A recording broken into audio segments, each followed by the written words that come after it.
नमस्कार, आप देख रहे हैं किसान इंडिया की स्पेशल सीरीज मौसम नामा और मैं हूं आपके साथ पारुल यादव। मौसम में इस समय बड़े बदलाव को लेकर अपडेट सामने आ रहा है। भारतीय मौसम विज्ञान विभाग के मुताबिक अगले 3 से 4 दिनों में उत्तर भारत में बड़ा मौसमी बदलाव नजर आ सकता है। जहां विभाग ने 28 दिसंबर तक कोल्ड वेव की रफ्तार में बढ़ोतरी से तापमान में गिरावट होने का अनुमान जताया है, तो वहीं इस दौरान कड़ाके की ठंड और घना कोहरा मुसीबत खड़ी कर सकता है।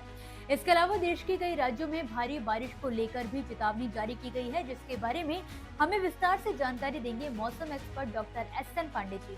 देखिए, जिस तरह से अभी भी भारत के दोनों किनारों से जो हमारी भूमध्य रेखा पर हलचल शुरू हुई है, उसकी वजह से जो नमी मॉइस्चर फील्ड जो का प्रभाव पूरे हमारे दक्षिण भारत के कई इलाकों में, महाराष्ट्र में, गुजरात में, मध्य प्रदेश में और उत्तर प्रदेश का जो तराई का इलाका है, नेपाल से सटे जो जिले हैं, वहां से लेके पूरा उत्तराखंड और पंजाब तक हो रहा है। यहाँ पर घने से घना कोहरा और जीरो विजिबिलिटी आने वाले दिनों में देखी जा रही है और पिछले 24 घंटे में भी कई जगह जीरो विजिबिलिटी दर्ज की गई है।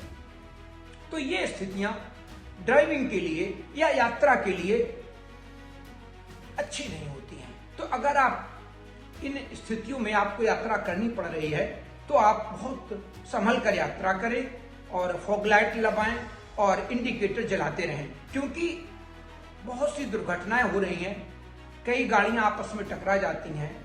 तो ये स्थितियां अभी आगे रहने वाली हैं। और जहां तक उत्तर प्रदेश, बिहार, मध्य प्रदेश का उत्तरी इलाका, इन सब इलाकों में अभी फिलहाल इस साल के अंत तक बारिश की संभावना बहुत कम है। लेकिन जिस तरह मौसमी मॉडल दिखा रहे हैं, तो नए साल में बारिश की संभावना बनेगी। उत्तर भारत के बिहार में, हमारे उत्तर प्रदेश के पूर्वी इलाकों से लेके तराई के इलाकों में, पंजाब में, राष्ट्रीय राजधानी क्षेत्र में, राजस्थान के कहीं कहीं और मध्य प्रदेश में।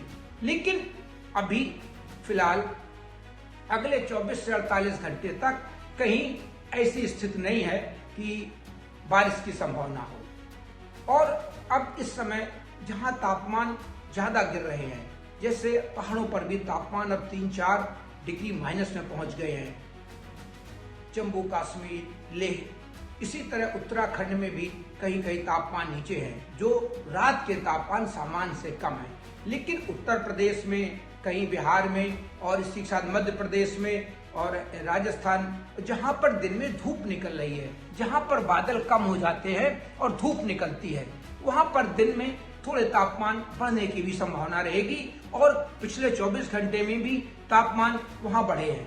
तो ये स्थितियां अभी आगे 24 से 48 घंटे में जारी रहेंगी और बारिश की कोई संभावना नहीं है और रात के तापमान गिरेंगे। आपको बता दें कि आईएमडी ने पहाड़ों पर एक बार फिर वेस्टर्न डिस्टर्बेंस के असर से बारिश और बर्फबारी दर्ज होने की बात कही है। उधर दक्षिण भारत के कुछ राज्यों में बारिश को लेकर संभावनाएं जाहिर की गई हैं, जबकि पूर्वोत्तर में भी कोहरा और ठंड बढ़ने के आसार जताए गए हैं।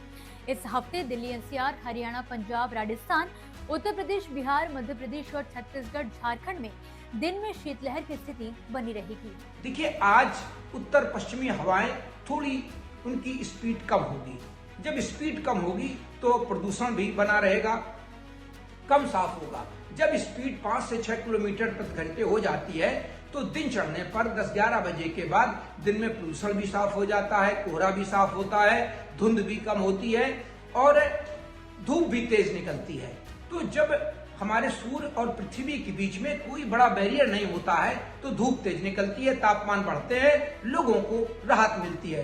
क्योंकि लगातार इस तरह का मौसम रहना हमारी फसलों के लिए भी, अगर पाला वाली स्थिति आती है, उसके बाद जब नमी का लगातार नमी ज्यादा बनी रहती है तो फसलों में रोग लगने की भी संभावना बड़ी रहती है।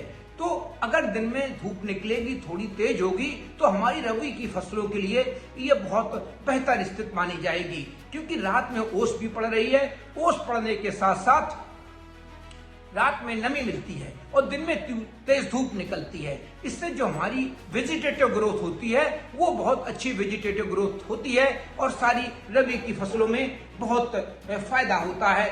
और रबी की फसलें हमारी, क्योंकि अब देखिए, क्योंकि बारिश नहीं हो रही है तो जो कोहरे का एक कारण है कि लगातार अब किसान सिंचाई कर रहे हैं, तो जब सिंचाई होती है हमारे खेतों में नमी रहती है तो उसका भी असर पड़ता है। वो नमी भी हमारे एटमॉस्फेयर में ऐड होती है, जिसकी वजह से कोहरा, धुंध, प्रदूषण और स्मॉग तो ज्यादातर बड़े शहरों में, राष्ट्रीय राजधानी क्षेत्र कानपुर, लखनऊ, आगरा, इन सब जगह होता है। क्योंकि स्मॉग की जो डिफिनेशन है उसमें कार्बन डाइऑक्साइड, लेड, जहां पेट्रोल डीजल का ज्यादा प्रयोग होता है वहां पर होती है। यहाँ पे लाखों की संख्या में गाड़ियां होती हैं और लोग उनका प्रयोग करते हैं तो स्मॉग वाली स्थिति आ जाती है।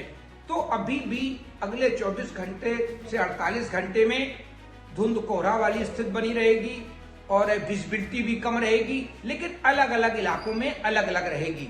और बारिश की अभी फिलहाल संभावना 24 से 48 घंटे में उत्तर भारत में नहीं देखी जा रही है।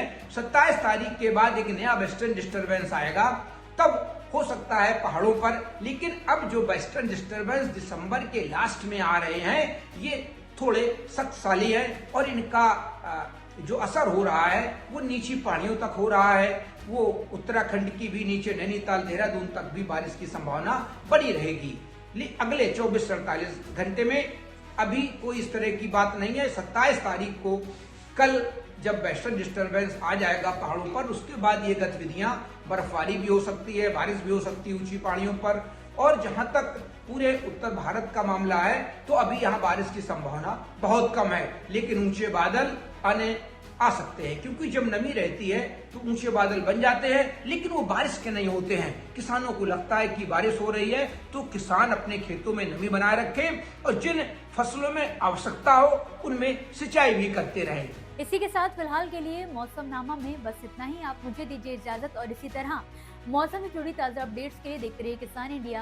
धन्यवाद। मुझे बरसात की झीनी झीनी फुहारें मिले ना मिले, हमें पावस की उमस चाहिए।